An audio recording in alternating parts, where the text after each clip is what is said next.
My wife filed a restraining order, claiming I was emotionally abusive for questioning her spending time with her ex-lover. I didn't fight it, just closed all the accounts and canceled the business loan I was financing.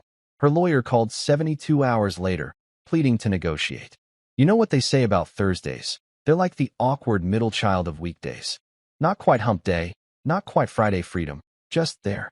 I was sitting in my corner office, pretending to care about quarterly reports while actually planning my weekend golf game, when my receptionist's voice came through the intercom, sounding like she'd just witnessed a murder. "Adrian, someone's here for you," Melissa squeaked, and I swear I could hear her hands trembling through the speaker system. In 3 years of working for me, the woman had handled angry clients, hostile takeover negotiations, and that one time when my ex-business partner showed up drunk at 9 a.m. demanding his fair share of a company he'd abandoned. But this had her spooked. I figured it was probably another client with their panties in a twist about contract terms. Maybe the Henderson account finally grew a backbone and decided to negotiate instead of just signing whatever I put in front of them. Hell, maybe it was even good news, a referral, a new deal, someone actually wanting to throw money at me for once instead of the other way around. So I strolled down to the lobby with all the confidence of a man who had absolutely no clue his world was about to get flipped upside down like a pancake at IHOP. I was even humming a little tune, something obnoxious from the 80s that had been stuck in my head since my morning commute. Life was good. Business was solid. My biggest worry was whether to get Thai food or pizza for lunch. The guy waiting for me looked exactly like what Central Casting would order if they needed a process server. Cheap suit, nervous energy, and the kind of mustache that screamed, "I peaked in community college." He was shifting his weight from foot to foot like he needed to use the bathroom, clutching a manila envelope like it contained nuclear launch codes. "Adrian Blackwell?" he asked, though we both knew damn well who I was. My name's literally etched in glass on the door behind him. "That's me," I said, extending my hand for what I assumed would be a normal human interaction. Maybe he was delivering a contract or court documents for one of my cases. Or, instead of shaking my hand, this joker shoved the envelope into my chest like he was trying to jumpstart my heart. "You've been served," he announced with all the dramatic flair of a dinner theater actor, then practically sprinted out of there like his ass was on fire. I stood there for a solid 10 seconds, holding this envelope and feeling like I'd just been pranked by the universe.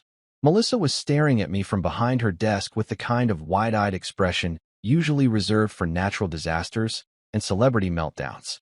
A couple of clients in the waiting area were pretending not to watch while absolutely watching every second of this train wreck. "Well," I said to nobody in particular, "this should be interesting." I tore open the envelope right there in the lobby because, honestly, what's the point in dragging out the suspense? The first thing that hit me was the official letterhead, Superior Court of California. The second thing was my wife's name, Serena Blackwell, listed as the petitioner. And the third thing, the real kicker, were the words, "Temporary Restraining Order," stamped across the top in letters so bold they might as well have been screaming. I'm not gonna lie, for about 30 seconds, I just stood there like a deer caught in headlights, reading and rereading those words because my brain refused to process them.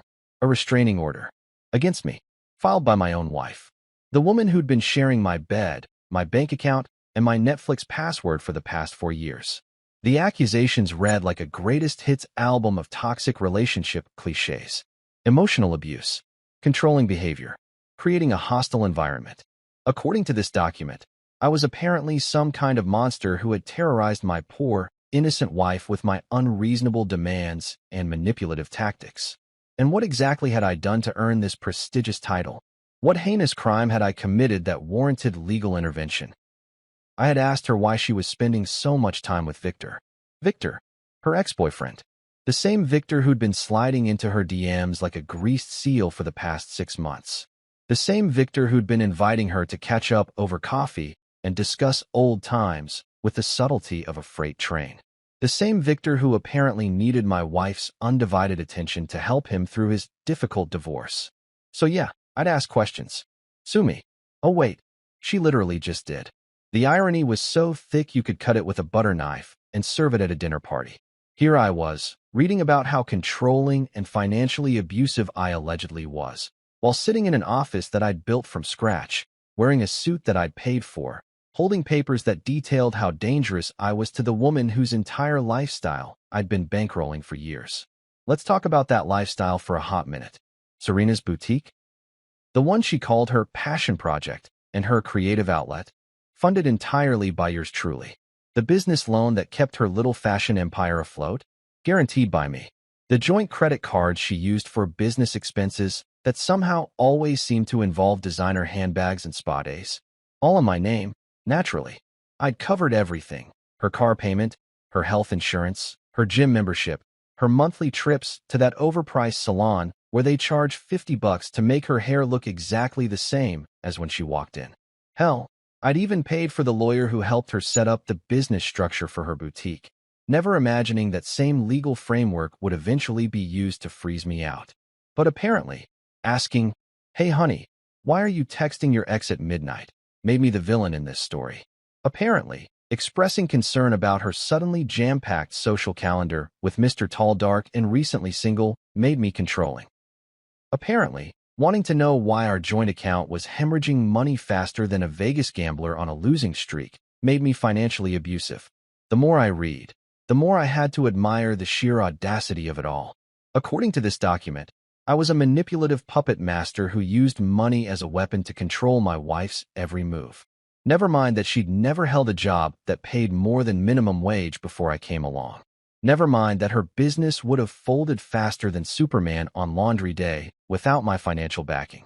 Never mind that I'd never once, not once, told her she couldn't buy something or go somewhere or see someone. I just asked questions. Reasonable questions. The kind of questions any rational person might ask when their spouse suddenly develops a social life that doesn't include them. But hey, what do I know? I'm just the guy who made it all possible. Standing there in that lobby, surrounded by the quiet murmur of office life continuing around me, I felt something I hadn't expected. Not rage, not heartbreak, not even disappointment. Really, what I felt was clarity, like someone had just handed me a roadmap to my own freedom and highlighted all the best routes. Because here's the thing that Serena clearly hadn't thought through when she was plotting this little legal maneuver. A restraining order works both ways. If she wanted me to stay away from her, if she wanted zero contact, if she wanted to paint me as this dangerous, controlling monster who couldn't be trusted around her, well, then that's exactly what she was going to get. I folded those papers with the care of a man handling fine china, tucked them into my jacket pocket, and walked back upstairs to my office. Melissa watched me go with the kind of concerned expression usually reserved for people walking toward the gallows, but I just gave her a little wave and a smile that probably looked more unsettling than reassuring. Back in my office, I closed the door, sat down at my desk, and made a decision that would change everything. I wasn't going to fight this. I wasn't going to call my lawyer and demand we contest it. I wasn't going to try to convince anyone that I was innocent of these ridiculous charges. Instead, I was going to comply. Enthusiastically. Completely. Without question or complaint. If Serena wanted a restraining order to protect her from her allegedly abusive husband, then by God, she was going to get the most thorough protection anyone had ever received. I was going to follow every single letter of that court order like it was handed down from Moses himself. And if that compliance happened to have some unintended consequences for the woman who'd just tried to torpedo my reputation and destroy my life, well, that was just the price of safety, wasn't it? After all, I was just trying to be a good, law-abiding citizen. What could possibly go wrong with that? That evening, I did what any rational, law-abiding citizen would do after being served with a restraining order. I poured myself 3 fingers of Macallan 18 and fired up my laptop. Nothing says therapeutic evening like good scotch and online banking, am I right? The restraining order was still sitting on my kitchen counter, looking all official and intimidating with its court seals and legal jargon. But you know what? I'd read that sucker cover to cover about 15 times by now, and I had to hand it to Serena's lawyer. Whoever he was, he'd done his homework. The document was thorough, detailed, and absolutely crystal clear about one thing. I was to have zero contact with my wife. None. Nada. Zilch. No phone calls, no texts, no emails, no showing up at her work, no accidental encounters at Starbucks. I couldn't communicate with her directly or indirectly. I couldn't ask friends to pass along messages. I couldn't even send her a Christmas card if I wanted to. For all legal intents and purposes, Serena Blackwell might as well have been a stranger living on Mars. And you know what the beautiful thing about restraining orders is? They're designed to protect people from unwanted contact and interference. The court system takes that shit seriously. So if I were to continue having any kind of involvement in Serena's life, financial or otherwise, well, that might be construed as a violation. And we absolutely couldn't have that, could we? I mean, what kind of monster would I be if I kept trying to control my wife's life after she'd specifically asked the court to protect her from me? So I started clicking. Click, click, click. Like a man on a mission to clean up his digital life. First stop, our joint credit cards. You know, the ones that Serena had been using to fund her little shopping expeditions and business expenses. The ones where I was the primary cardholder and she was just an authorized user. The ones that were technically mine but had somehow become her personal ATM over the years. Chase Bank was surprisingly accommodating when I called their customer service line. Mr. Blackwell, you'd like to remove an authorized user from your account? Of course, sir. May I ask the reason? Legal separation, I said, which was technically true. A restraining order is definitely a form of legal separation. I need to protect both parties from any potential complications. The customer service rep, her name was Jennifer, and she sounded like she was probably from Ohio, was all professional sympathy. I completely understand, sir. We see this fairly often. I'll remove Mrs. Blackwell from all your accounts immediately. She'll receive notification that her cards have been deactivated, and you'll get new cards with different numbers within 5 to 7 business days. 3 minutes. That's all it took to cut off Serena's access to about 60 grand in available credit. 3 minutes and a few clicks, and suddenly her financial safety net had a great big hole in it. But wait, there's more. Next up were the automatic transfers I'd set up to keep her boutique afloat. Every month, like clockwork, $3,000 would magically appear in her business account. Not a loan, not a payment for services rendered, just straight-up free money because I was a supportive husband who believed in his wife's dreams. Wells Fargo's online banking system made it stupidly easy to cancel recurring transfers.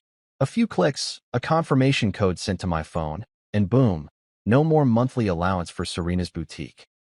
The next transfer was scheduled for the 15th, but surprise, it wasn't going to happen. Ever again. I'll admit, there was something oddly satisfying about watching those automatic payments disappear from my scheduled transactions. It was like deleting a computer virus or finally throwing away that broken lamp you've been meaning to fix for 3 years. Cleansing, liberating, therapeutic as hell. But the real masterpiece, the piece de resistance of my evening's work, was dealing with the business loan. See, when Serena first opened her boutique, she'd gone to the bank full of dreams and ambition and absolutely zero credit history that would qualify her for a business loan. The bank had taken one look at her application and laughed her right out of the building. Enter yours truly, the supportive husband with excellent credit and a steady income. I'd co-signed that loan, guaranteed it with my own assets, basically told the bank, don't worry, if she can't pay, I will. It was a $40,000 loan at a decent interest rate, and without my signature on those papers, Serena's little fashion empire never would have gotten off the ground. Now, here's where things get interesting from a legal perspective. As a guarantor on that loan, I had certain rights. One of those rights was the ability to withdraw my guarantee under specific circumstances. And wouldn't you know it, being served with a restraining order that accused me of financial abuse seemed like a pretty compelling circumstance. I called my banker, Mr. Collins, at home. Yeah, I know, calling your banker at 8:30 on a Thursday night probably sounds excessive, but when you've got as much money in his bank as I do, you get to have his personal cell number. That's just one of the perks of being a valued customer. Adrian, he answered, sounding genuinely pleased to hear from me. How's business? How's Serena?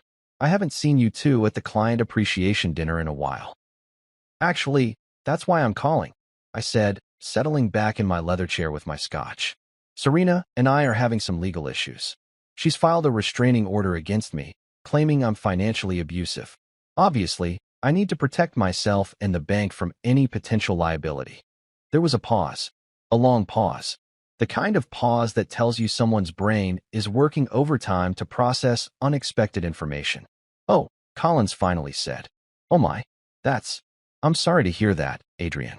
That must be incredibly difficult for you. It is what it is, I replied, going for the world-weary but professional tone. Look, I need to withdraw my guarantee on her business loan. I can't risk being accused of continued financial involvement after she specifically told the court that my financial support is abusive. Another pause. Shorter this time. I understand completely. From a liability standpoint, that makes perfect sense. When would you like this to take effect? Immediately. Tonight, if possible. Consider it done. I'll have the paperwork prepared first thing in the morning. But Adrian, you understand what this means for the loan, right? Oh, I understood perfectly. Without my guarantee, Serena's loan would be in default faster than you could say insufficient collateral. The bank would demand immediate repayment or alternative guarantee within 30 days. And since Serena's boutique was barely breaking even on a good month, the chances of her finding another guarantor were somewhere between slim and non-existent. I understand, I said, but my hands are tied here. She's made it clear that my financial involvement in her life is unwanted and abusive. I have to respect that. Of course. I'll take care of everything. And Adrian, if there's anything else we can do to help you through this difficult time. Thanks, Collins. I appreciate it. After I hung up, I sat there for a few minutes, swirling the scotch in my glass and contemplating the elegant simplicity of it all. Serena had wanted to paint me as a controlling financial abuser, so I was giving her exactly what she'd asked for: complete financial independence. No more joint credit cards to abuse her with. No more automatic transfers to control her business. No more loan guarantees to manipulate her with. She was finally, truly free from my toxic financial influence. Free to succeed or fail entirely on her own merits. Free to build her business empire without the burden of my support. Free to live the independent life she'd apparently been craving all along. For the first time in years, I didn't have to worry about whether her boutique was making money. I didn't have to stress about surprise credit card bills or wonder where my money was going each month. I didn't have to lie awake at night calculating whether we could afford her latest business investment or marketing opportunity. The silence in my house was profound. No buzzing phone demanding immediate transfers for urgent business expenses. No panic calls about cash flow problems. No guilt trips about not being supportive enough of her entrepreneurial dreams. Just peace. Pure, blessed peace. I raised my glass to the empty room. Here's to freedom, I said aloud, and knocked back the rest of my scotch. Tomorrow was going to be a very interesting day. Saturday morning hit me like a warm hug from my grandmother. Peaceful, comfortable, and completely devoid of financial anxiety. I woke up naturally around 8:30. Which was a minor miracle considering I'd usually spend my weekends fielding frantic texts from Serena about urgent boutique emergencies that somehow always required immediate cash infusions. But this morning, blissful silence. No notifications lighting up my phone like a Christmas tree. No desperate voicemails about suppliers demanding payment or rent being due or some critical piece of equipment mysteriously breaking down right when she needed it most. Just me, my coffee maker, and the kind of Saturday morning that God intended for civilized human beings. I was sitting on my back deck, drinking what had to be the best cup of coffee I'd had in months, when my phone rang. Unknown number. Normally, I'd let that shit go straight to voicemail. 9 times out of 10, it's either a telemarketer trying to extend my car warranty or some political campaign begging for money. But something about the timing felt significant, so I picked up. Adrian Blackwell. I answered, using my professional voice because you never know who might be calling. Mr. Blackwell, good morning. This is Martin Rhodes, attorney at law. I represent your wife, Serena Blackwell. Well. The plot thickens. I leaned back in my chair, suddenly very interested in where this conversation was heading. In my experience, when lawyers call you on Saturday morning, it's either very good news or very bad news. And considering the events of the past 48 hours, I had a pretty good idea which category this fell into. Mr. Rhodes, I said, injecting just the right amount of polite confusion into my voice. I wasn't expecting to hear from anyone this morning. How can I help you? There was a pause on the other end, the kind of pause that tells you someone's trying to figure out how to deliver bad news without sounding like they're delivering bad news. Rhodes cleared his throat, and when he spoke, his voice had that carefully measured tone that lawyers use when they're tap dancing around a landmine. Mr. Blackwell, there appears to have been some sort of misunderstanding regarding certain financial arrangements. I almost choked on my coffee. Misunderstanding? That was rich. I'm sorry, Mr. Rhodes, but I'm not sure what you're referring to. Could you be more specific? Another pause. Longer this time. I could practically hear the guy's brain working overtime, trying to figure out how to spin this conversation in his client's favor. Well, it seems that certain accounts have been altered. Joint credit cards have been closed, automatic transfers have been canceled, and there are questions about a business loan guarantee. I said, nodding even though he couldn't see me. Yes, I can explain that. You see, your client filed a restraining order against me, alleging that I'm financially abusive and controlling. Obviously, I can't risk continued involvement in her financial affairs after such serious accusations. I'm simply complying with the spirit of the court order by removing myself from any situation where I might be accused of further abuse. The silence on the other end was so profound, I actually checked to make sure the call hadn't dropped. When Rhodes finally spoke, his voice had lost some of that professional composure. Mr. Blackwell, surely you understand that the restraining order doesn't require you to completely withdraw financial support. I almost laughed out loud. Almost. But instead, I went for confused concern. Mr. Rhodes, I'm not a lawyer, but it seems to me that continuing to provide financial support to someone who's told the court I'm abusing them with money would be problematic. I mean, how would that look? Your Honor, I know my client claims he's financially abusive, but she still wants him to pay her bills? That doesn't seem like a winning argument. I could hear papers rustling in the background. Rhodes was clearly scrambling, probably looking through the restraining order, trying to find some loophole that would force me to keep bankrolling his client's lifestyle. The order specifically prohibits contact and harassment, he said finally. It doesn't address ongoing financial obligations between spouses. You're absolutely right. I agreed cheerfully. It doesn't address them, which is exactly why I'm being so careful to avoid any situation that might be construed as using money to control or manipulate your client. I'm sure you understand my position here, Mr. Rhodes. I've been accused of some pretty serious stuff. The last thing I want is to give your client more ammunition for her case by continuing behaviors she's characterized as abusive. The conversation was getting more entertaining by the minute. I could practically feel Rhodes's frustration through the phone line. Here was a guy who'd probably taken this case thinking it would be a slam dunk. Scorned wife gets restraining order. Husband gets forced to pay through the nose while fighting the charges. Everyone goes home happy except for the poor bastard footing the bills. Except his client had apparently forgotten to mention one tiny detail. Her entire world ran on her husband's credit and goodwill. Without me propping up her house of cards, the whole thing was about to come tumbling down faster than a Jenga tower in an earthquake. Mr. Blackwell, Rhodes said, and now his voice had taken on a slightly pleading quality that he was trying very hard to disguise as professional concern. Perhaps we could arrange a meeting to discuss this situation. I'm sure we can find a reasonable solution that works for everyone. A meeting? I repeated, letting my voice rise slightly in what I hoped sounded like genuine alarm. Mr. Rhodes, your client has a restraining order against me. She's told the court that she's afraid of me, that I'm dangerous, that contact with me causes her emotional distress. How could I possibly agree to a meeting? That would be incredibly irresponsible of me. What if she claimed I was trying to intimidate her or coerce her into dropping the charges? We could arrange for a neutral location, with proper supervision. No, I interrupted, shaking my head vigorously even though he couldn't see me. I appreciate the offer, Mr. Rhodes, I really do. But I have to think about protecting both your client and myself here. The court order is very clear about maintaining distance. I won't risk violating it, not even in a supervised setting. That wouldn't be fair to anyone involved. The desperation in his voice was getting harder to hide. Surely there must be some way to address the immediate financial concerns while the legal proceedings are ongoing.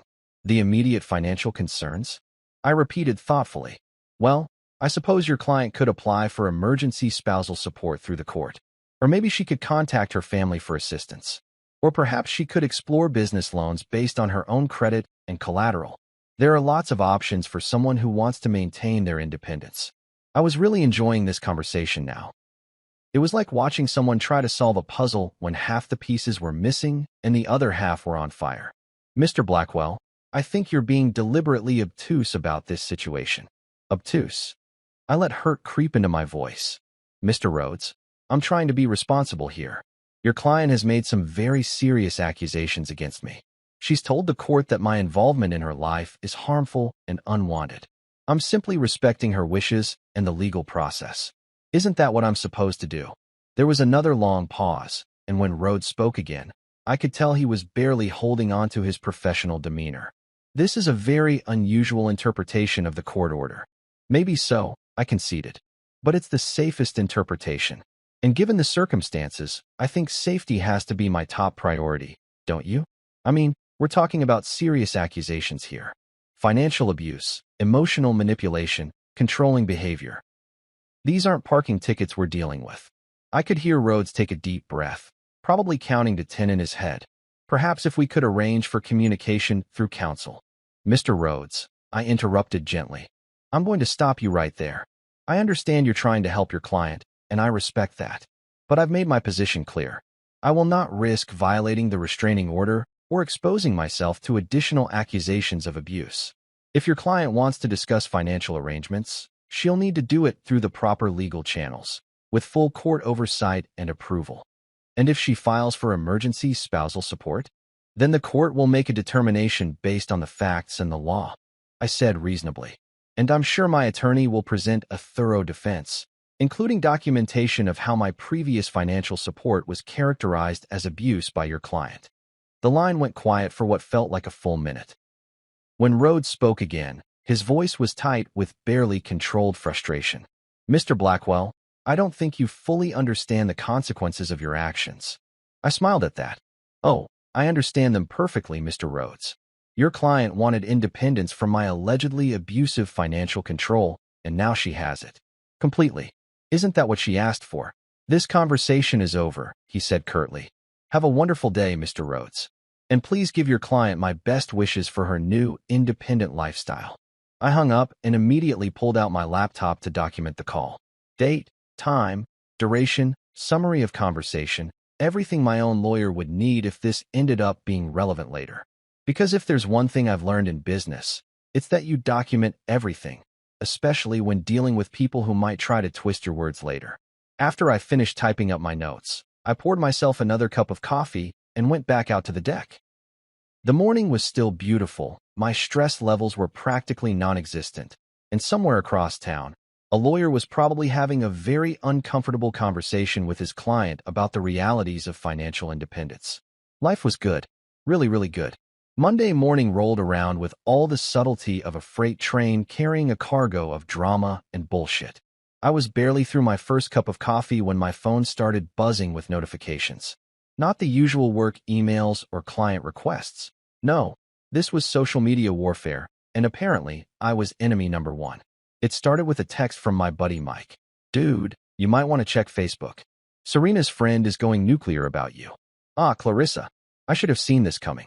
Clarissa Martinez, Serena's best friend since college, social media influencer wannabe, and professional shit-stirrer extraordinaire.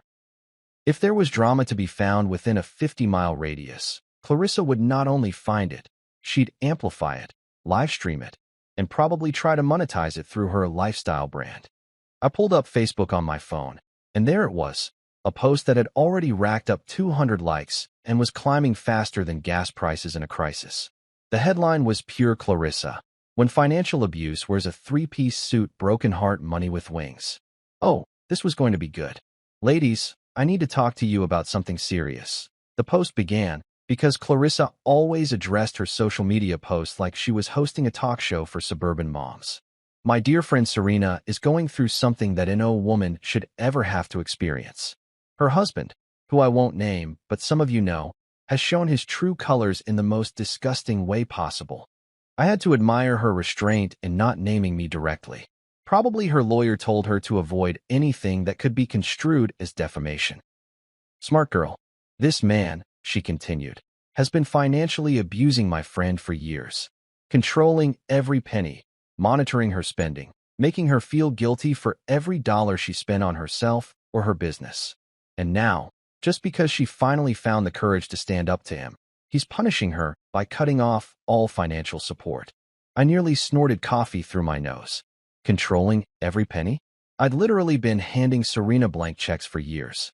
The woman had spent more on handbags in the past 6 months than most people spend on cars. But Clarissa was just getting warmed up. He pulled the loan on her business, y'all. Her business. The thing she's worked so hard to build. Her dream. Her independence. And he's destroying it out of pure spite. This is what financial abuse looks like. This is how toxic men operate. They seem supportive until you try to leave. Then they show you what they're really made of. The comments section was already a dumpster fire of supportive outrage. OMG, what a monster. Men like this should be in jail. Your friend deserves so much better. I hope she takes him for everything in the divorce. I screenshotted the whole thing, naturally. Then I kept scrolling. That's when I found the real gold mine. A comment thread where Clarissa was getting a little too chatty with her supporters. One of her followers had asked for more details, and Clarissa, apparently drunk on righteous indignation and social media attention, had spilled way more than she probably intended. Girl, it's even worse than that. Clarissa had replied to someone named Jennifer who had a profile picture of her holding a wine glass. Serena told me he pulled the loan guarantee the same day she got the restraining order. Like, literally the same day. She was just trying to protect herself from his emotional abuse, and he immediately retaliated by destroying her livelihood. Jennifer replied with a series of angry face emojis, but then another friend jumped in, someone named Ashley who apparently had some business sense. Wait, Ashley wrote. He was guaranteeing her business loan, and she filed a restraining order against him? Girl, that's actually pretty standard. My cousin went through something similar, and her lawyer told her to expect exactly that. You can't have someone guarantee your loan and then claim they're financially abusing you. That's like a conflict of interest or something. Oh, Ashley. Sweet, logical Ashley. I wanted to send her a fruit basket. But Clarissa wasn't having any of that reasonable analysis. It doesn't matter what's standard, she shot back. It's vindictive. He's using money as a weapon to hurt her for speaking out. That's literally the definition of financial abuse. And this is where Clarissa's big mouth really got her in trouble, she posted a screenshot. A screenshot of a text conversation between her and Serena from the previous night. The timestamp showed 11:47 p.m., and Serena's message was a masterpiece of unintentional self-incrimination. Clarissa, I'm freaking out. He pulled the loan. Now I can't keep the shop open. The restraining order was supposed to make him behave, not give him an excuse to destroy everything. What am I going to do? Clarissa had replied with something supportive about how Serena was so brave and how karma would get him. But the damage was done. There it was, in black and white. Serena had expected the restraining order to control my behavior while leaving her financial benefits intact. I screenshotted that conversation faster than a paparazzi photographer at a celebrity meltdown. Then I sent it to my lawyer, Gregory Hartman, along with a text. Christmas came early this year. My phone rang about 10 minutes later. Gregory's voice was practically vibrating with suppressed laughter. Adrian, please tell me this is real and not some elaborate Photoshop job. Oh, it's real, all right. Clarissa posted it herself about an hour ago. I've got screenshots of the whole thread. This is... Gregory paused, and I could hear him trying to compose himself. This is the kind of evidence that defense attorneys dream about. She's essentially admitting that the restraining order was filed as a strategic move to control your behavior while maintaining financial benefits. That's what I thought, I said, grinning. But wait, there's more. I walked him through the rest of Clarissa's social media rant, including her claims about my vindictive behavior and her detailed description of events that she couldn't possibly know unless Serena had told her, which meant Serena had been discussing legal strategy with friends, potentially undermining any claims about being afraid or traumatized. She's digging her own grave, Gregory said, and I could practically hear him rubbing his hands together with glee. Keep monitoring this. Screenshot everything. And whatever you do, don't respond or engage. Let them keep talking. Wouldn't dream of it, I assured him. I'm just an innocent bystander watching the drama unfold. After I hung up with Gregory, I decided to take a little stroll around the office to see if the drama had made its way into my professional life. Sure enough, my colleague Jonah was practically bouncing off the walls when I walked into the break room. Holy shit, Adrian, he said, looking around to make sure no one else was listening. I saw Serena's friends post about you. That's some serious accusations she's throwing around.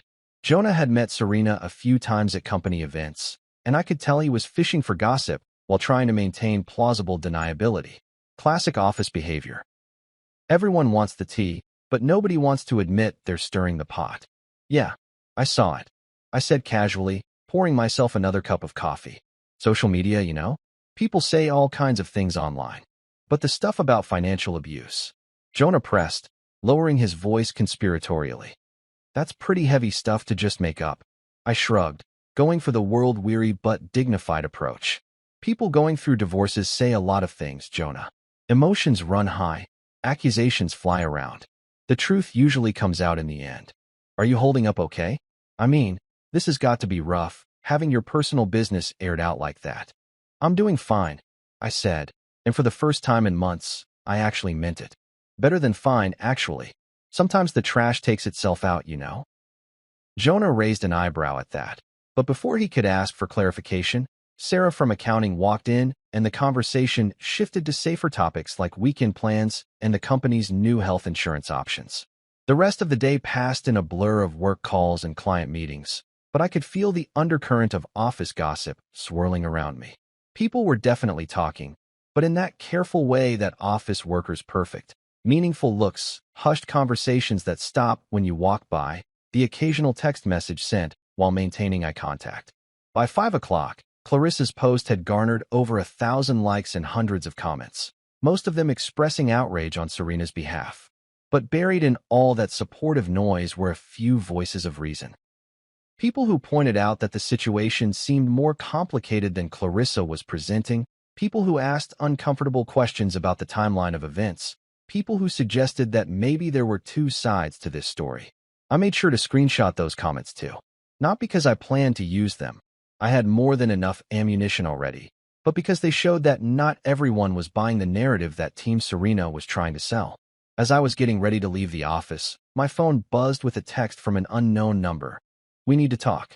This is getting out of hand. I stared at that message for a long moment, then deleted it without responding. The restraining order was crystal clear about no contact, and I wasn't about to give Serena or her lawyer any excuse to claim I was harassing her. Instead, I forwarded a screenshot of the text to Gregory with a note. Violation of her own restraining order? His response was immediate. Don't respond. Document everything. Let her hang herself. I drove home that evening with the windows down and the radio up, feeling lighter than I had in years. Somewhere across town, Serena was probably realizing that social media warfare was a double-edged sword, and that having friends who couldn't keep their mouths shut was maybe not the tactical advantage she'd thought it would be. Tomorrow was going to be even more interesting than today. Wednesday morning started like any other day in paradise. Coffee, newspaper, zero financial anxiety about funding someone else's delusional business ventures. I was halfway through an article about tech stocks when my phone rang. The caller ID showed Wells Fargo Business Banking, and I knew exactly who it was before I even picked up. Mr. Blackwell, this is Kevin Collins. I hope I'm not calling at a bad time. Not at all, Kevin. What can I do for you? There was a pause, the kind of pause that bankers use when they're about to deliver news that's going to ruin someone's day. Fortunately, I had a pretty good feeling it wasn't going to be my day getting ruined. Well, sir, I wanted to give you an update on the Serena's boutique loan situation. As you know, with your guarantee withdrawn, we've been working with Mrs. Blackwell to find alternative arrangements. Of course, I said, settling back in my chair.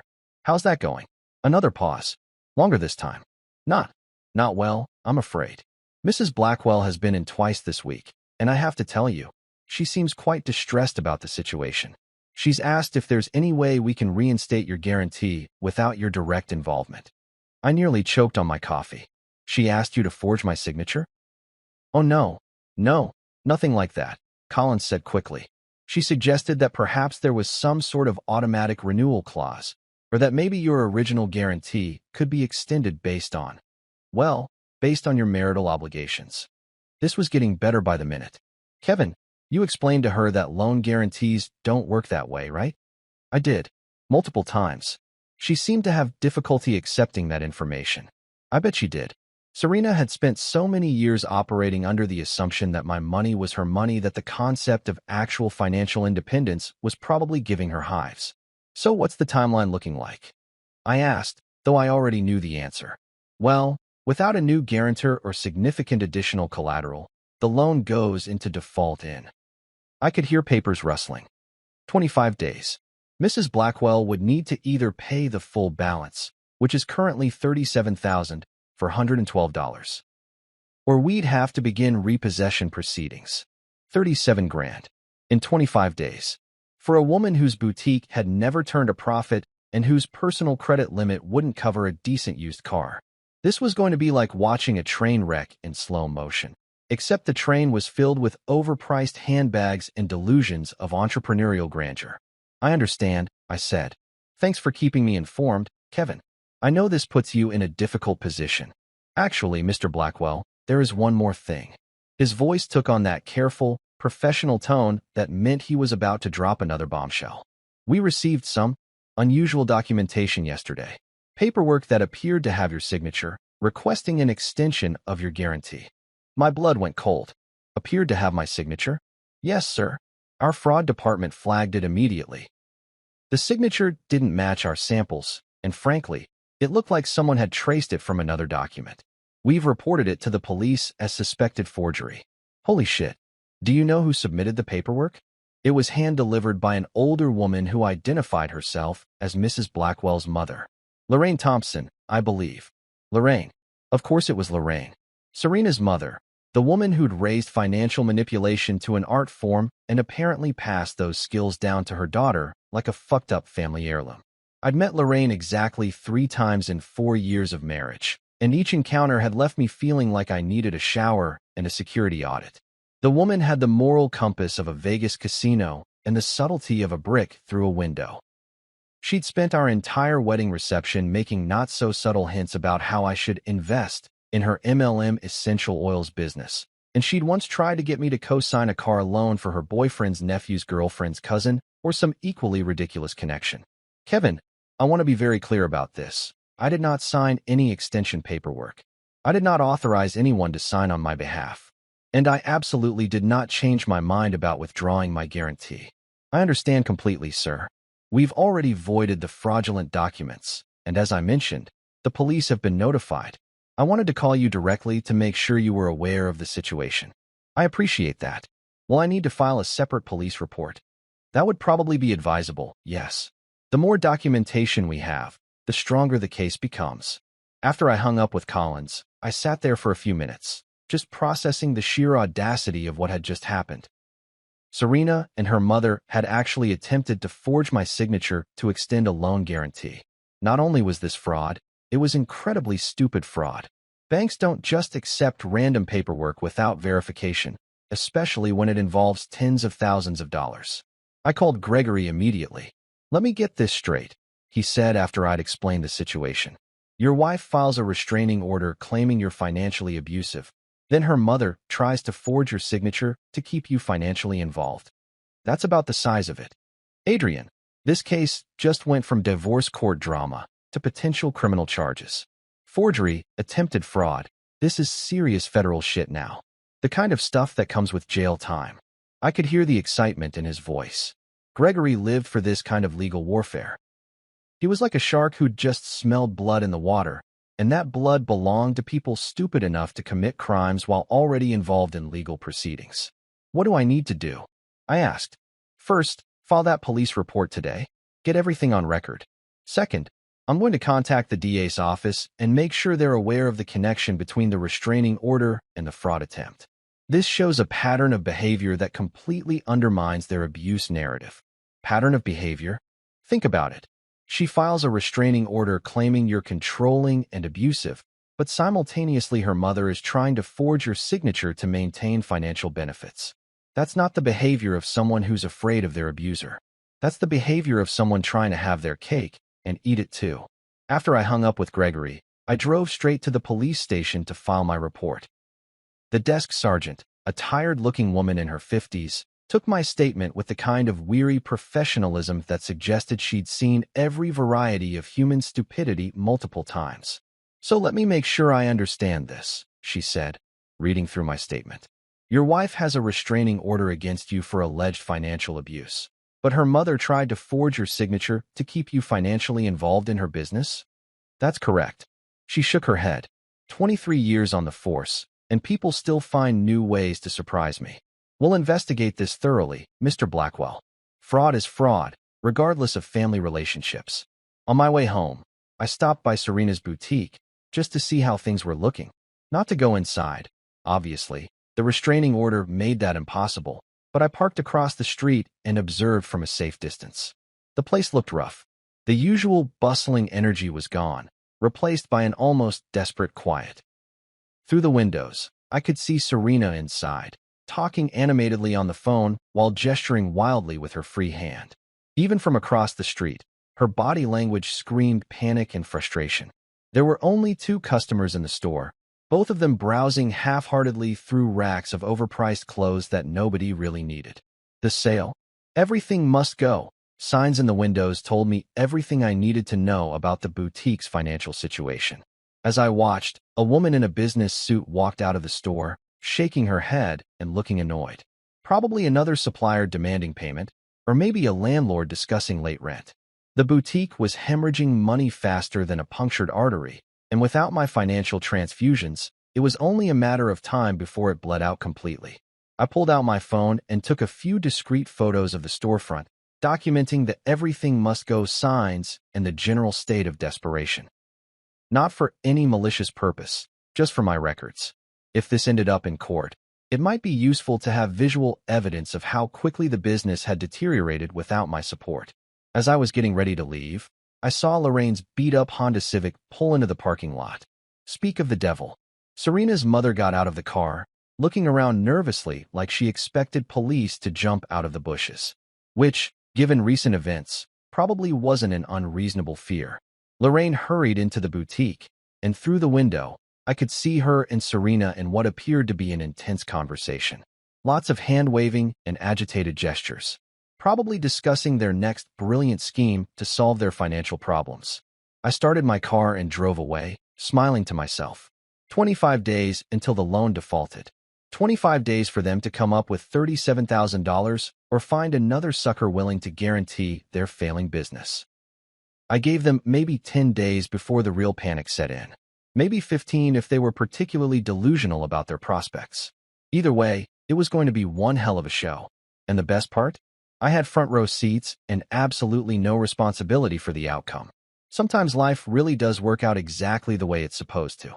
The thing about watching someone else's life implode is that it's simultaneously fascinating and horrifying.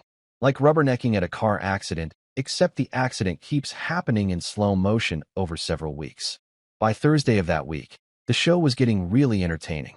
My credit monitoring service, yeah, I pay for that shit because I'm not an idiot, sent me an alert that made me nearly spit out my morning coffee. Serena had just maxed out her personal credit cards. All of them. In the span of 3 days, she'd gone from having decent available credit to being tapped out at just over 15 grand across 4 different cards. Now, you might think that someone facing a $37,000 business loan default would use their available credit to, try to save the business. But you'd be thinking like a rational person, and rational thinking had clearly left the building along with Serena's financial security. Instead, according to the transaction alerts I was still receiving, because apparently when you're married, credit monitoring services don't automatically stop sharing information even when restraining orders are involved. Serena had gone on what could only be described as a therapeutic shopping spree of epic proportions. Nordstrom, $1,847. Louis Vuitton, $2,234. Some boutique in Beverly Hills I'd never heard of, $1,156. Saks Fifth Avenue, $998. And that was just Monday. Tuesday brought visits to Tiffany & Company, Neiman Marcus, and what appeared to be a high-end day spa that charged more for a facial than most people spend on groceries in a month. It was like watching someone try to put out a fire by throwing designer handbags at it. The logic was absolutely breathtaking in its complete absence of logic. I forwarded all the alerts to Gregory, who called me back within the hour, laughing so hard he could barely speak. "Adrian," he wheezed, "please tell me you're seeing what I'm seeing. This woman is about to lose her business. Her mother just committed fraud on her behalf, and she's responding by buying jewelry. That's retail therapy for you," I said. "When life gives you lemons, buy a Louis Vuitton bag to carry them in. This is incredible. We're documenting financial irresponsibility in real time. If she tries to claim she was financially dependent on you or that losing your support caused her hardship, we can show the court that she responded to financial crisis by going on a $15,000 shopping spree. It gets better, I told him. She's maxed out her cards, which means she's now completely dependent on whatever cash the boutique generates. And based on what I saw yesterday, that's not much. Meanwhile, the social media drama was reaching new heights of absurdity. Clarissa had apparently appointed herself as Serena's official PR representative, posting daily updates about her friend's brave struggle against financial abuse. The narrative was getting more elaborate and more divorced from reality with each passing day. Tuesday's post was a real masterpiece. Day 5 of Serena's journey to independence. Despite her toxic ex's attempts to destroy everything she's built, she's staying strong and focusing on self-care. Sometimes the best revenge is living well. Flexed biceps sparkles #self-care #survivor #bosslady. The post was accompanied by photos of Serena at that expensive spa, looking relaxed and pampered while getting what appeared to be a gold leaf facial. The caption underneath read, "Taking time to heal and recharge. You can't pour from an empty cup. Red heart." The irony was so thick you could serve it at a dinner party. Here was a woman supposedly devastated by financial abuse, healing herself through financial excess. It was like watching someone claim they're lactose intolerant while chugging a milkshake. But the comments section was where things got really interesting. The usual chorus of supportive friends was still there, but cracks were starting to show. A few people were asking uncomfortable questions. "Wait, didn't you say yesterday that she was struggling to keep her business open?" asked someone named Michelle. "How is she affording spa treatments if her husband cut off her money?" inquired a woman named Lisa. Clarissa, bless her heart, tried to spin it. "Serena's friends are supporting her through this difficult time. We're making sure she knows her worth." But the damage was done. People were starting to notice that the narrative didn't quite add up. If Serena was truly a victim of financial abuse who had been left destitute by her controlling husband, where was the money for luxury spa days coming from? By Thursday, the boutique situation had gone from critical to terminal. I knew this because my barber, of all people, filled me in on the drama. "You know that fancy women's clothing store on 5th Street?" Tony asked while trimming my hair. "The one with all the expensive stuff? Serena's boutique?" I asked innocently. "That's the one. My wife went by there yesterday, and apparently 2 of the employees were cleaning out their lockers, quitting on the spot. The owner couldn't make payroll." I made appropriately sympathetic noises while internally calculating how long a business could survive without employees. The answer, in case you're curious, is not very long at all. "The word around town is that the place is going under," Tony continued, apparently unaware that he was talking to the soon-to-be ex-husband of the owner. "My wife said the woman who owns it was crying in the back office while customers were trying to return merchandise." That afternoon, Martin Rhodes called again. Serena's lawyer sounded even more desperate than he had the previous week, if that was possible. "Mr. Blackwell, I'm calling to discuss a potential settlement offer." "Settlement?" I said, genuinely confused. "Settlement of what?" "I haven't filed any legal action against your client. I'm just complying with her restraining order." "Yes, well," he cleared his throat. "My client is prepared to consider modifications to the current arrangement in exchange for some financial accommodation during this transition period." Translation: Serena was broke and panicking and wanted to negotiate her way out of the hole she dug for herself. "Mr. Rhodes, I thought I made my position clear. The restraining order prohibits me from having any involvement in your client's life, financial or otherwise. Surely you're not suggesting I violate a court order. There are ways to structure financial support that wouldn't require direct contact." "Mr. Rhodes," I interrupted, "let me ask you something. If your client is truly afraid of me, as she claimed in her restraining order petition, why is she asking for financial support from someone she considers dangerous?" Silence on the other end. "And if she's not actually afraid of me, if this restraining order was filed for strategic rather than safety reasons, wouldn't that constitute perjury?" More silence. "I'm going to hang up now," Rhodes said finally. "But I want you to know that my client is prepared to make this very difficult for you if you continue to be unreasonable." "Difficult how?" I asked. "More restraining orders?" More accusations of abuse. More social media campaigns painting me as a monster? Bring it on, counselor. I've got nothing to hide. After he hung up, I called Gregory to report the conversation. They're getting desperate, he said with obvious satisfaction. When lawyers start making vague threats about making things difficult, it means they don't have any actual legal leverage left. How long do you think before they crack completely? Given the timeline on the business loan, I'd say we're looking at maybe 10 days before we see some really interesting developments. Maybe 2 weeks if they manage to find another sucker to exploit. That evening, I treated myself to dinner at my favorite steakhouse, the kind of place where the steaks cost more than some people spend on groceries in a week. While I was enjoying a perfectly cooked ribeye and a glass of excellent wine, I couldn't help but reflect on how dramatically my life had improved in less than 2 weeks. No more anxiety about surprise bills. No more wondering where my money was going each month. No more walking on eggshells around someone who treated my bank account like her personal ATM while simultaneously resenting me for having money in the first place. For the first time in years, I was eating dinner without my phone buzzing with urgent requests for money transfers or panicked messages about business emergencies. The silence was absolutely golden. As I was finishing my meal, my phone buzzed with a text from another unknown number. This is Lorraine. We need to talk. Serena is in serious trouble, and this has gone too far. I screenshotted the message, deleted it, and ordered dessert. Let them panic. Let them scramble. Let them realize what it actually costs to maintain the lifestyle they've been taking for granted. I had 21 days left until the loan defaulted, and I was going to enjoy every single one of them. Monday morning brought the kind of news that makes you believe in karma, justice, and the fundamental fairness of the universe. I was sitting in my office, reviewing contracts and pretending to care about quarterly projections, when my phone rang. Detective Martinez from the Fraud Division. Mr. Blackwell, we've made an arrest in your case. I set down my coffee and gave the conversation my full attention. Lorraine Thompson? That's correct, sir. We picked her up this morning at her residence. The evidence was pretty overwhelming. Not only did we have the forged loan documents from the bank, but we found additional fraudulent paperwork in her possession. Additional paperwork? It appears Mrs. Thompson attempted to access your insurance policies as well.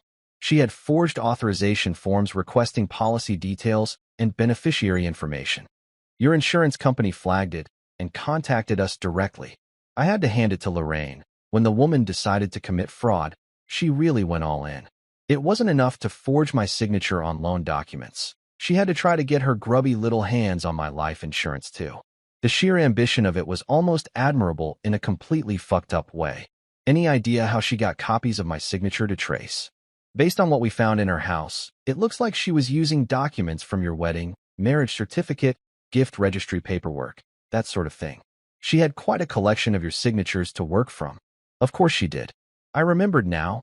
Lorraine had insisted on helping with the wedding paperwork, claiming she wanted to take some of the stress off Serena. At the time, I thought it was sweet that she wanted to be involved. Now I realized she'd been conducting reconnaissance for future fraud operations. What happens next, detective? She's been charged with multiple counts of forgery, attempted fraud, and identity theft. With the evidence we have, this is looking at serious jail time. Her arraignment is scheduled for Thursday. After I hung up, I immediately called Gregory to share the good news. His reaction was everything I could have hoped for. Adrian, this is beautiful. Absolutely beautiful. Do you understand what this means for the restraining order case? Enlighten me. Your wife claimed you were financially abusive, but her own mother was simultaneously committing financial crimes using your identity. No judge is going to look at that pattern and think you're the villain here. This shows a family-wide culture of financial manipulation and deception. But the best was yet to come. Around noon, Gregory called back, practically giggling with excitement. You need to see this, he said. Check your email. I'm sending you some text message screenshots that the police recovered from Lorraine's phone. I opened the attachment, and there it was, a complete record of conversations between Lorraine and Serena dating back 3 weeks. The messages were like a masterclass in fraud planning and mother-daughter criminal conspiracy. The conversation started innocently enough, with Lorraine asking about the money situation and Serena explaining that I'd pulled all support out of spite. But then things got interesting. Can't you just sign his name to extend the loan? Lorraine had texted. His signature is pretty simple. I've seen it on the wedding stuff. Mom, that's illegal, Serena had replied. Only if they catch you. Banks don't check that stuff carefully. I know a guy who did it for his ex-wife's mortgage. I can't ask you to do that. You're not asking, I'm offering. Family helps family, honey. The next series of messages were even more damning. Lorraine had sent photos of my signature from various documents, asking Serena to confirm which version looked most natural. They discussed the best time to deliver the forged paperwork when the regular manager isn't there, and what story to tell if anyone asked questions. Urgent family emergency. Husband is traveling. But the real gem was a message from just 4 days ago. Don't worry about the insurance thing. I found copies of his policy numbers in your wedding folder. If we can't get the loan extended, maybe there are other options.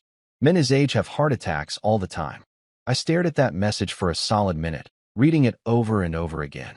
Lorraine hadn't just been planning financial fraud. She'd apparently been researching my life insurance policies with some very specific intentions in mind. Gregory was still on the phone, waiting for my reaction. Did you see the insurance message? He asked. Yeah, I saw it.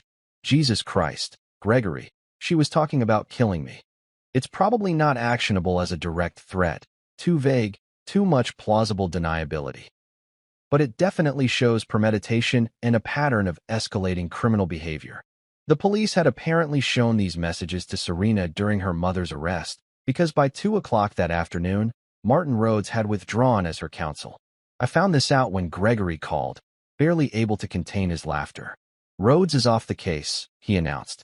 Filed a motion to withdraw this morning, citing irreconcilable differences with client regarding legal strategy. Translation? He doesn't want to be associated with someone whose family is committing felonies in support of her legal case. Smart move, actually. This kind of thing can destroy a lawyer's reputation. So who's representing her now? Some bottom feeder named Travis Kellerman. Ambulance chaser, specializes in personal injury and messy divorces. The kind of lawyer you hire when the good lawyers won't return your calls. Travis Kellerman. I'd heard the name before, usually in connection with late-night TV commercials promising to get you the money you deserve and billboards featuring his face next to slogans like, "Don't settle for less." The guy had the kind of reputation that made actual lawyers cringe. Sure enough, by Thursday afternoon, I'd received a letter from Travis Kellerman's office. The letterhead was garish, bright red text on yellow paper, like a used car lot advertisement. The language was pure ambulance chaser melodrama. Mr. Blackwell, the letter began, my client, Mrs. Serena Blackwell, finds herself in dire circumstances due to your vindictive and calculated withdrawal of financial support. Despite the tragic situation involving her mother, Mrs. Blackwell remains committed to resolving this matter amicably. The letter went on to demand emergency spousal support of $5,000 per month, plus immediate reinstatement of my loan guarantee, plus coverage of Serena's legal fees. In exchange, they were generously offering to consider modifications to the restraining order. I forwarded the letter to Gregory, who called me back within an hour, still chuckling. This guy is a piece of work, he said. Emergency spousal support while there's an active restraining order? That's like asking someone to pay alimony to their stalker. What's our response? Oh, this is going to be fun. I'm going to write a response that basically says, our client cannot provide financial support to someone who has claimed in court documents that such support constitutes abuse. To do so would be to admit guilt to the charges of financial abuse, and would potentially violate the restraining order by inserting our client back into Mrs. Blackwell's financial life against her expressed wishes. In other words, we're using the restraining order against them. Exactly. They created this legal framework. Now they get to live with it. The response letter was a thing of beauty. Gregory had a gift for legal writing that managed to be both professionally respectful and completely savage at the same time. He pointed out that providing financial support to someone who had claimed such support was abusive would be contrary to the spirit of the restraining order and potentially harmful to Mrs. Blackwell's stated goal of achieving independence from allegedly controlling financial arrangements. He also noted that the request for spousal support came at the same time that Mrs. Blackwell's mother was facing criminal charges for attempting to fraudulently access my financial accounts, creating obvious concerns about the family's approach to financial matters. The letter concluded with an offer to discuss spousal support through proper legal channels once the restraining order was withdrawn, and Mrs. Blackwell had demonstrated a commitment to lawful and honest financial practices. It was the legal equivalent of a polite middle finger, and I loved every word of it. By Friday, the local gossip network was working overtime. My barber, Tony, was practically vibrating with excitement when I came in for my weekly trim. "Did you hear about that boutique owner's mother?" he asked before I'd even sat down. "Got arrested for fraud. Apparently, she was forging signatures left and right, trying to steal money from banks and insurance companies." "No kidding," I said, settling into the chair. "My wife says the whole family's bad news. The daughter's got that fancy store, but word is she's about to lose it because she can't pay her bills. And now the mother's going to jail for trying to steal money. What kind of people do that? Desperate people, I guess." "Desperate? Hell, that's criminal people. You don't just accidentally forge someone's signature multiple times." As Tony worked on my hair, he continued his running commentary on the fall of the Thompson-Blackwell criminal enterprise. Apparently, Serena's boutique had lost another employee. The assistant manager had quit without notice, leaving just Serena and one part-time worker to run the whole operation. "My wife went by there yesterday," Tony continued. "Place looked like a ghost town. No customers, half the racks empty, and the owner looked like she hadn't slept in a week. It was all coming together exactly as I'd predicted. The loan default was now just 18 days away. Serena had no employees and no money. Her mother was facing serious jail time, and her new lawyer was the kind of guy who advertised on bus benches. Sometimes the universe really does have a sense of humor, and sometimes the best revenge really is just stepping back and letting people destroy themselves." I tipped Tony generously and drove home, humming along to the radio and feeling better about life than I had in years. The call came on a Tuesday afternoon from a number I didn't recognize but somehow felt familiar. When I picked up, the voice on the other end was calm, weathered, and carried the weight of hard-earned experience. "Adrian, this is Edward Thompson, Serena's father." I nearly dropped my phone. In 4 years of marriage, I'd met Edward exactly twice. Brief, awkward encounters at family gatherings where he'd seemed more interested in avoiding his ex-wife and daughter than engaging in conversation. Serena rarely talked about him, and when she did, it was usually with a mixture of resentment and dismissal. "Edward," I said carefully, "this is unexpected. I imagine it is." His voice was steady, resigned. "I heard about what's been happening. The restraining order, Lorraine's arrest, the business troubles. I wanted you to know that not everyone in this family has lost their damn minds." There was something in his tone that made me sit up straighter. This wasn't a man calling to plead his daughter's case or negotiate on her behalf. This was someone who understood exactly what was happening and why. "Adrian, I went through this exact same shit with Lorraine 23 years ago. The false accusations, the forged documents, the restraining orders filed to gain leverage while keeping the money flowing. Hell, she even tried to have me committed once when I threatened to cut off her credit cards." The pieces started falling into place. Edward's absence from family events, his obvious discomfort around his ex-wife and daughter, the way he'd always seemed like he was waiting for the other shoe to drop. "Serena learned all this from her mother," he continued. "The manipulation, the victim act, the financial schemes, it's generational. Lorraine did it to me, and now Serena's doing it to you. Why are you telling me this? Because you're doing exactly the right thing by not caving. They'll escalate, they'll make threats, they'll find new victims to exploit, but eventually they'll move on to easier targets. Don't be their ATM, son. I made that mistake for 15 years. When he hung up, I felt something I hadn't expected, validation from someone who actually understood. Day 26. For days before the loan defaulted. That's when Serena finally snapped and did the one thing that guaranteed her complete and total legal destruction. I was in my office around 2 in the afternoon when Melissa's panicked voice came through the intercom. "Adrian, your wife is here. She's screaming in the lobby." By the time I got downstairs, Serena was in full meltdown mode. Her hair was a mess, her makeup was running, and she was gesticulating wildly while yelling at anyone within earshot. The few clients in the waiting area were staring in horrified fascination, like they were watching a nature documentary about rabid animals. "This is all your fault," she screamed when she saw me. "You're destroying everything I worked for. You're ruining my life out of spite. Ma'am, I said calmly. There's a restraining order. Fuck the restraining order. I need you to fix this. The bank is taking everything tomorrow. My employees are gone. I'm losing the store. Security arrived within minutes. I called them the second I saw her car in the parking lot. As they escorted her out, she kept screaming about how I was a monster, how I'd manipulated the system, how she'd make me pay for destroying her dreams. The police arrested her 20 minutes later for violating her own restraining order. The next day, Lorraine tried staging a press conference outside the courthouse, ranting about financial abuse and systemic injustice. A reporter cut her short. Ma'am, weren't you arrested for forging your son-in-law's signature? The clip went viral as an example of PR disasters. Meanwhile, the boutique officially closed its doors. Inventory seized, assets frozen, reputation destroyed. All without me lifting a finger. The irony was perfect. Serena had filed a restraining order to control my behavior, then violated it herself when that control didn't work.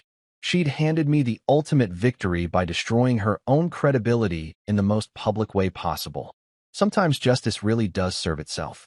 6 months later, the dust had settled into a pattern that would have been hilarious if it weren't so predictable. Serena and Lorraine were living together in a cramped apartment across town, both broke and thoroughly disgraced. Lorraine had gotten 18 months for the fraud charges, though she was currently out on bail pending appeal.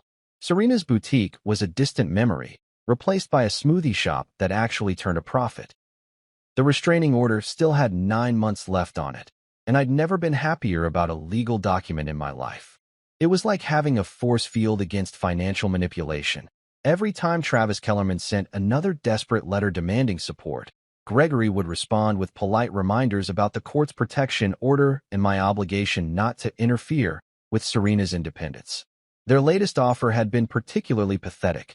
6 months of financial support in exchange for withdrawing the abuse allegations. Gregory had actually laughed out loud when he read it to me over the phone. They want you to pay them to admit they lied about you being abusive, he'd said. The audacity is almost impressive. As for me, that $4,000 a month I used to hemorrhage on Serena's lifestyle had been redirected into investments, retirement savings, and small personal luxuries that actually brought me joy. I'd taken up cooking classes, bought a ridiculous espresso machine that made coffee better than most cafes, and started weekend hiking trips that cleared my head and reminded me what peace felt like. The restraining order meant to chain me had become the key to my freedom. Serena thought she was cornering me with legal threats, but she'd handed me the cleanest break imaginable. No fights, no guilt, no messy negotiations, just instant liberation wrapped in official court documents. Sometimes the trash really does take itself out. And sometimes, the best revenge is just letting people destroy themselves while you build something better.